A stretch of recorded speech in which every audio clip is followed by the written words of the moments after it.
Philadelphia Eagles pulled off something unthinkable on Sunday, clawing their way to their first win of the season against a San Francisco side that should have overpowered them, but it was the underdogs who fueled the way to victory. Among those players who stood up and made the most of a very unique opportunity under the primetime lights was linebacker Alex Singleton, someone who on this channel and at Philly Sports Network I've been rooting for since the day he signed with the team. After narrowly missing the 53-man roster last year, Alex Singleton was called up and carved his niche through special teams, a niche which propelled him to a roster spot once again in 2020.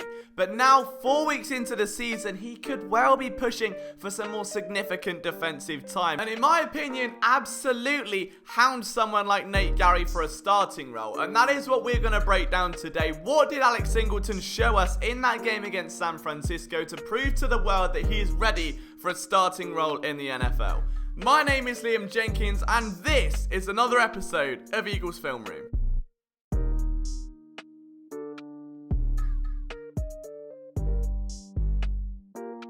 Before we get into it though, guys, thank you so much for all of your continued support around the channel. We just wanted to present to you a really cool opportunity. So we have partnered with the Flick Sports app, and our aim is to make one massive Eagles group chat with as many fans as possible. Now, not only will there be weekly giveaways and competitions, but it's a brilliant space to meet new friends, make new contacts who are also Eagles fans, and be a part of a bigger community. So if you enjoy our content, if you bleed green, there is a link in the description below that takes you straight to the App Store. You hit download, search PSN Eagles Nation, hit join, and just like that, you're one of the boys. We've already got the 100 club sealed. There's 100 members already. Do not miss being part of the 200 plus bus, alright? And as always, guys, don't forget you can get content from myself and all of our writers at phillysportsnetwork.com. So before we get into Alex's game against San Francisco, I think it's really important to highlight the player in question. He went undrafted in 2015 and signed with the Seahawks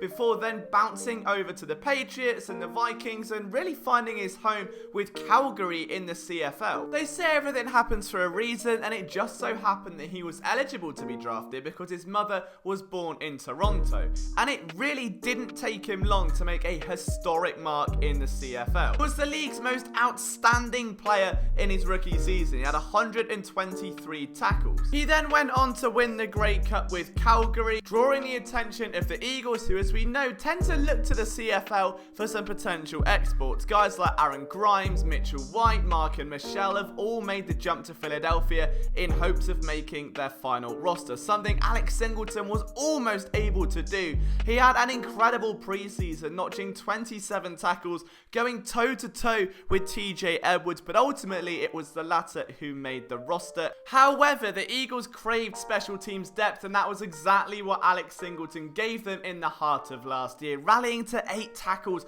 on Dave Phipps' unit. And it was that prowess on 44% of special team snaps that saw him really compete for a chance this offseason and stick to the roster once again. So what we have is an undrafted free agent that bounced around the NFL, went to the Canadian Football League, dominated, and has grinded his way up the Philadelphia Eagles roster, and it all led to one game under the primetime lights. 0-2-1, the Philadelphia Eagles taking on the Niners, and Singleton balled out.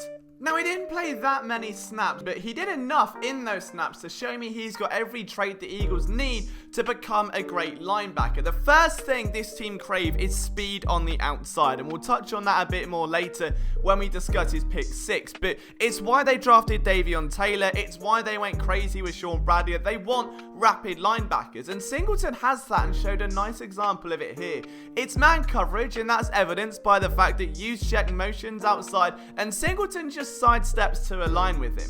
Now, the second that Juszczyk then rolls out into the flat, Singleton takes a great angle, climbs over the top of him, and I know this play was never designed to be a pass, and that Mullins just dumps it off anyway. But what I really like here is that Singleton then turns upfield, sprints towards the path of the ball, and still finds a way to get involved in the tackle. Like, that to me is the hustle needed from this linebacker position. Someone that wants to be all over the field and be a magnet to the football. Yes, he didn't make the play and it was never targeted to the fullback, but the fact that Singleton turned upfield and closed very quickly to the football as well was very impressive and set a nice tone for the evening.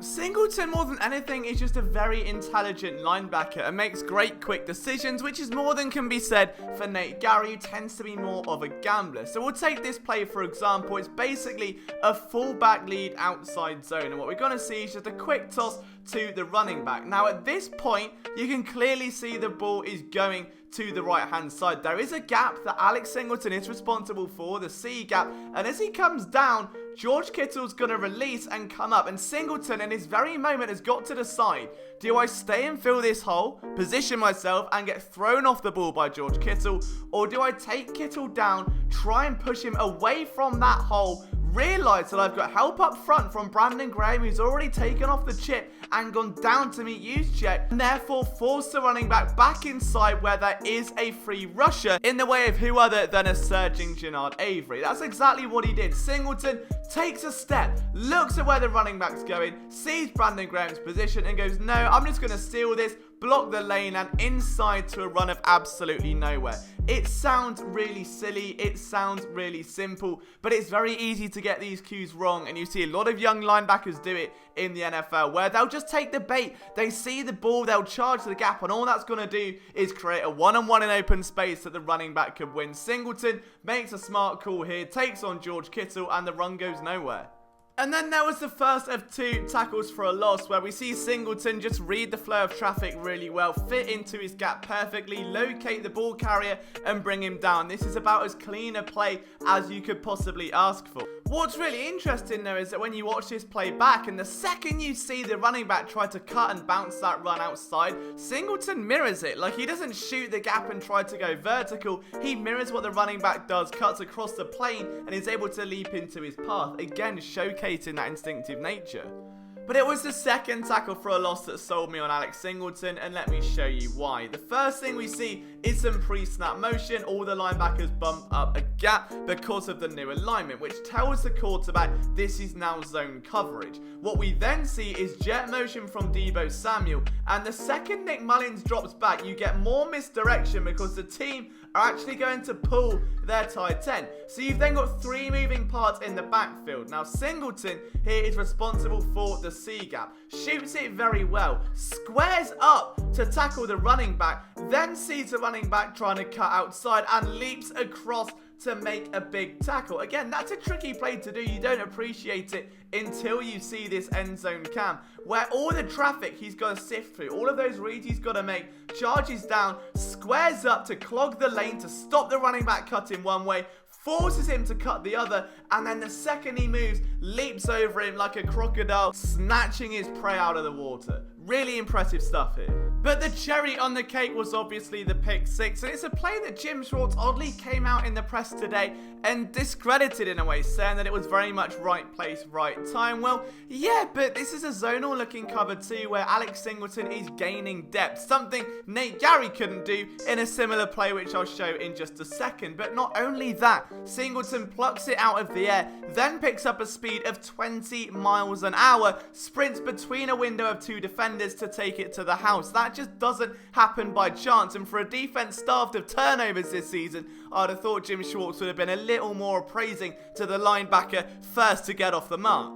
You'll see what I mean about Nate Gerry here, who just gets frozen by the running back coming out of the backfield, which creates an easy window for Nick Mullins to throw a pass into. Singleton, meanwhile, on the same play, does a brilliant job of flowing outside, watching the eyes of the quarterback and turning his body in a reactive fashion. The problem was that because the cover underneath wasn't deep enough, it was an easy window for Mullins to throw into.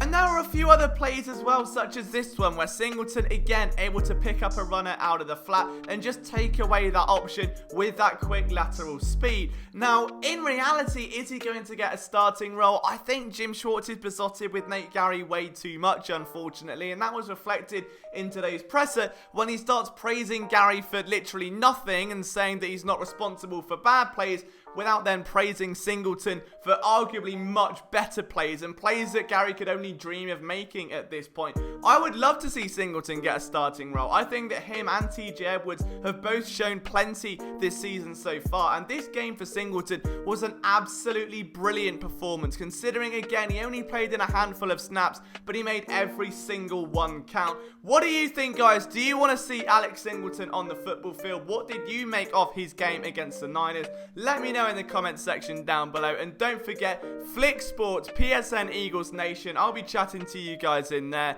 See you soon.